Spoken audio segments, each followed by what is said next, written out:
আসসালামু আলাইকুম। Abdul farming live YouTube চ্যানেলের পক্ষ থেকে দর্শক আপনাদের সবাইকে সাদর আমন্ত্রণ। আশা করি সবাই ভালো আছে। গরম সিজনে মানে সমস্যা থাকে, একদম খুব জরুরি।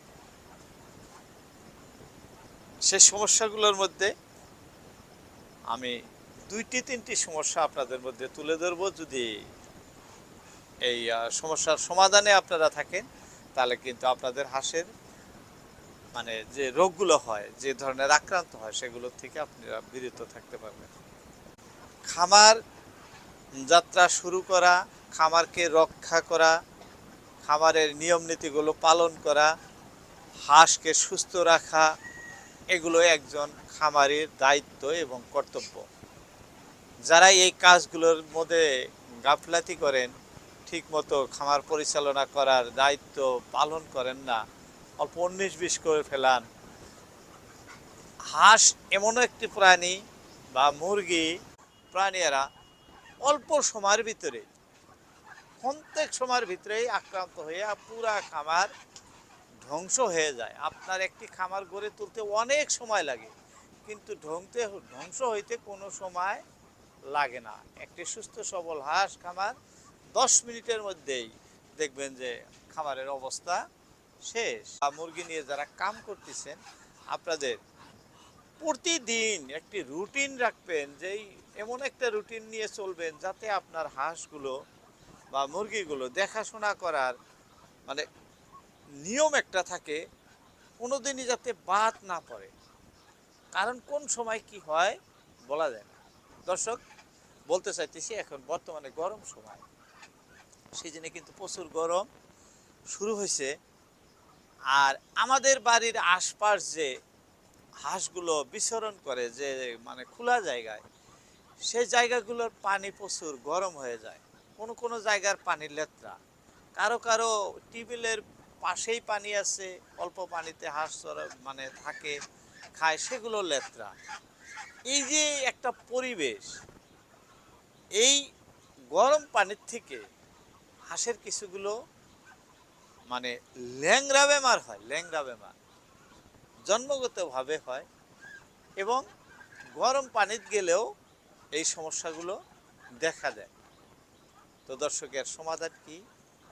আর এই প্যারালাইসিস বেমার হলে আপনারা কি খাওয়াবেন, কি খাওয়াইলে ভালো হয়, এ বিষয় নিয়েই আজকে কথা বলি। দর্শক, প্রথমে বাচ্চা হাঁসের কথা বলতেছি। যে বাচ্চা হাঁসগুলো, এগুলো কোনো পানিতে যায় নাই, কোনো জায়গায় না, আপনার ঘরেই আপনি বোর্ডিংয়ে রেখে দিয়েছেন। বাচ্চা ফোটার পর থেকেই লাহে লাহে দেখেন অনেকেরই বাচ্চা হাঁসগুলো প্যারালাইসিস হয়ে যায়, অর্থাৎ ঠ্যাং আঁকাবাঁকা হয়ে যায়। মুরগি আঁকাবাঁকা চাওলা হয়ে যায়। 10 দিন 15 দিনের বাচ্চাও হয়, 1 মাসের বাচ্চাও হয়, আবার শুরুর থেকেও হয়। এরকম অনেকেরই হয়ে থাকে। কিন্তু অনেকেই কমেন্ট করেন, ভালো বাচ্চা হাঁস মানে দানা পানি সব খাওয়াইতে আসি, বাচ্চা যে মানে ঠ্যাং ফেলতে পারে না, খালি শেষরা শেষরা মানে লাহে লাহে লাহে লাহে এদিকে ওদিকে পেট দিয়ে মানে বায়া যায়, এদিক ওদিক যায়, বাচ্চা ভালো ছিল, এরকম অনেকেরই ঘটে। দর্শক, এর জন্য বাচ্চার থেকে শুরু করে 6 দিন পর্যন্ত থায়োবিন যে মেডিসিনটি আছে, এটি কিন্তু বাচ্চার জন্য খুব ভালো কাজ করে। এটি অন্য কোনো নয়, ভিটামিন যুক্তই।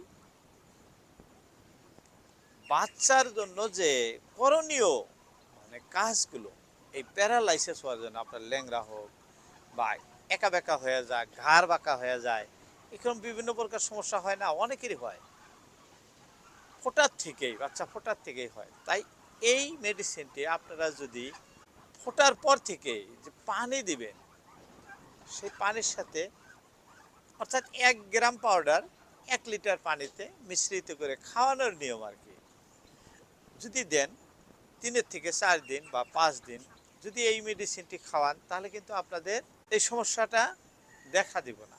এটা একটা কমন সমস্যা, সবার জন্যই হয়, খুব বড় সমস্যা। এটা আপনি সাপ্তাহিক 2 দিন বা 1 দিন করে ডোজ একটা খাওয়ায় থাকতে পারেন কিছু লং টাইম। দ্বিতীয় কথায় আসি, আপনাদের হাঁস যদি এই গরম পানিতে যায়, সেখান থেকেও কিন্তু এই ল্যাংড়া বেমারটা দেখা দেয়। কারণ কি জানেন, ল্যাংড়া গরম পানি বা নোংরা পানি এগুলোতে হাঁস যখন বিচরণ করে যায়, এই যে আমাদের এখানে কিন্তু পরিষ্কার পানি, আমি টিউবওয়েলের পানি দিয়ে দিছি, এখানে কোনো নোংরা পানি নাই। এখানে সারাদিন হাঁসগুলো থাকে, এদিকে বিচরণ করার জায়গা আছে, খোলা জায়গা, আমি এখানে রেখে দেই। মানে দানা খাওয়ার পরে এইখানে পানি খায়, এরা পানি খায়, গাও ধয়।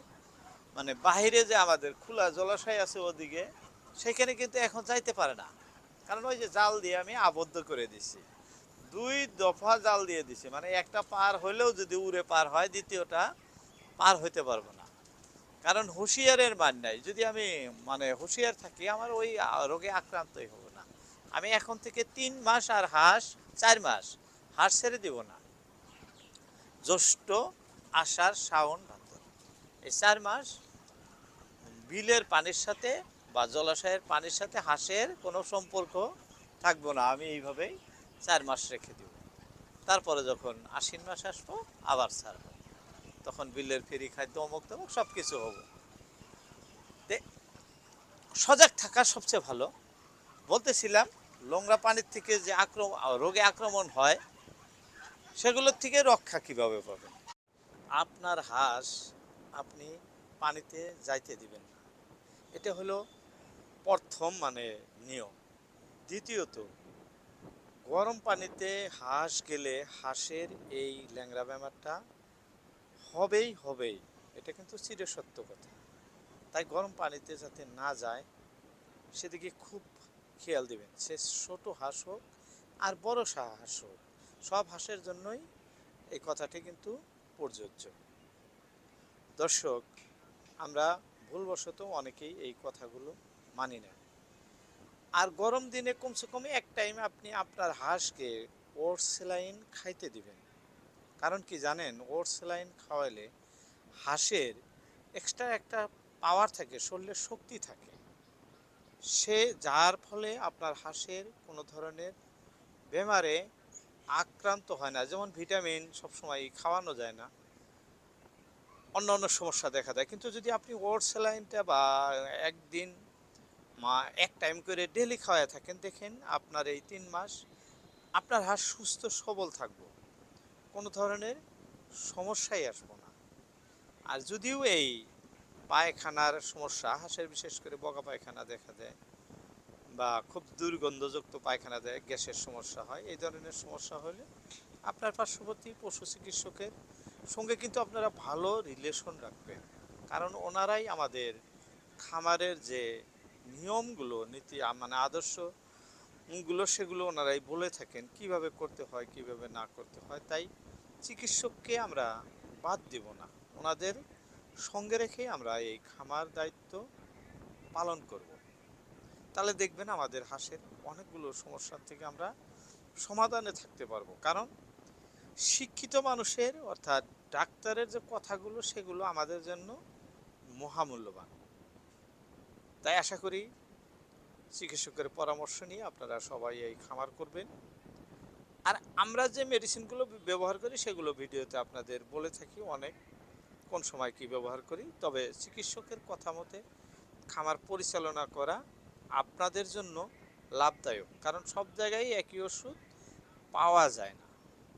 দর্শক, আজকে আর নয়, কথা হবে আবারও অন্য কোনো